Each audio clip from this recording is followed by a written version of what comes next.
The Galactic Council had grown comfortable in their arrogance. For 3 millennia, they had ruled the stars with an iron fist, crushing any species that dared to challenge their authority. War was their language, dominance their creed. When the humans of Earth submitted their application for membership, the Council saw nothing more than another primitive species ripe for subjugation. Admiral Zextar of the Vorthak Empire leaned back in his crystalline throne, his 4 eyes gleaming with malicious anticipation. The humans had been given the same ultimatum as countless others before them: prove their worth through combat or be enslaved. It was a ritual as old as the Council itself. "These humans are pathetic," he hissed to his aide, watching the tactical display that showed Earth's modest fleet of 300 vessels. "Their ships are crude, their weapons primitive. We'll crush them within hours." What Admiral Zextar didn't know was that humanity had spent decades preparing for this moment. Commander Lisa Rodriguez stood on the bridge of the UES Retribution, her dark eyes fixed on the approaching alien armada. She had studied every Council battle for the past 50 years, analyzing their tactics, their weaknesses, their predictable patterns of warfare. "Ma'am, enemy fleet detected on long-range sensors," reported Lieutenant Davies from his station. 7,000 vessels, various classes. They're maintaining standard Council attack formation." Lisa nodded, her expression calm despite the overwhelming odds. "Signal all ships.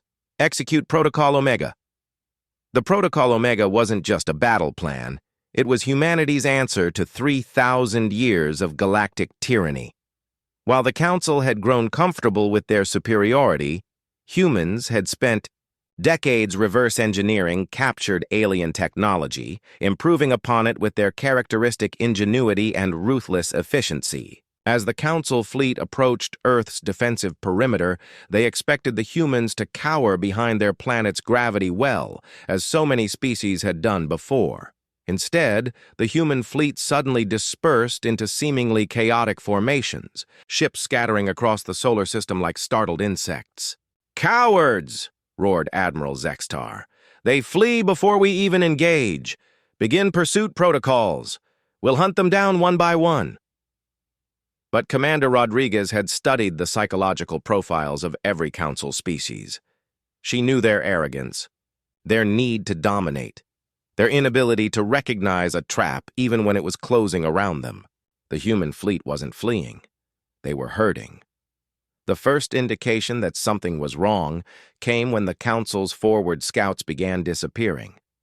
Not destroyed in glorious combat, but simply vanishing from sensors without so much as a distress signal.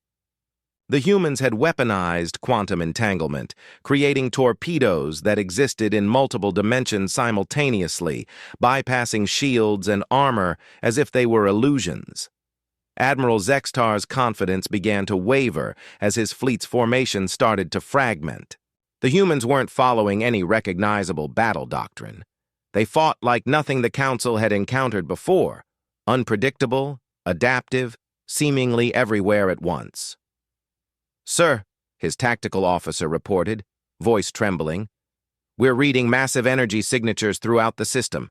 The humans, they've turned their entire solar system into a weapon." Lisa watched from the Retribution's command center as her plan unfolded with mechanical precision. Humanity hadn't just prepared ships and weapons. They had prepared their entire star system. Jupiter's moons had been converted into massive railgun platforms. Saturn's rings now contained millions of kinetic interceptors. Even the asteroid belt had been weaponized, each rock fitted with micro-drives and explosive charges. The Council fleet found themselves fighting not just 300 human ships, but an entire solar system that had been transformed into a killing field. Every piece of space debris was a potential weapon, every planetary body a fortress that rained death upon the invaders. But the real genius of Protocol Omega wasn't in the weapons. It was in the strategy. Humans had studied the Council's greatest weakness, their inability to work together effectively. Each species fought for personal glory. Each admiral sought individual victory. Lisa had designed her battle plan to exploit this fundamental flaw. As Council ships began targeting each other in the confusion, victims of human electronic warfare that made enemy vessels appear as hostile targets, Admiral Zextar realized the truth. The humans hadn't just prepared to fight the Council, they had prepared to turn the Council against itself. "Retreat," he commanded, but it was too late. The human fleet had already sealed off all escape routes. They had spent decades studying Council FTL technology, and now they deployed interdiction fields that made faster-than-light travel impossible. Commander Rodriguez opened a channel to the Council fleet. Her voice was calm, professional, utterly without emotion. "Admiral Zextar, this is Commander Rodriguez of the United Earth Fleet. You demanded conflict. We have given you conflict. You may surrender now, or we will demonstrate why humanity has survived every extinction event our planet has thrown at us." The battle was over in 6 hours. Of the 7,000 Council ships that had entered the Sol system, fewer than 50 survived to surrender. Not a single human vessel had been destroyed. As Admiral Zextar was brought aboard the Retribution in restraints, he looked up at Lisa with something approaching respect, mixed with terror. "How?" he whispered. "How did you defeat us so completely?" Lisa regarded him with the same cold efficiency she had shown throughout the battle. "You made a fundamental error, Admiral. You assumed that because we sought peace, we were weak. You confused our desire for diplomacy with inability to wage war. Humanity has been perfecting the art of warfare for our entire existence. We simply prefer not to use it." She paused, letting the weight of her words sink in. "You demanded conflict without mercy. That's exactly what you received, human mercy." The Galactic Council would later learn that the Battle of Sol wasn't just a military victory, it was a demonstration. Humanity had developed weapons that could crack planets, technologies that could rewrite the laws of physics, strategies that turned entire star systems into traps. They had the power to wipe out every Council species within a decade. Instead, they chose reconstruction. They chose integration. They chose to show their former enemies what true strength looked like. Not the brutal dominance the Council had practiced, but the courage to build something better.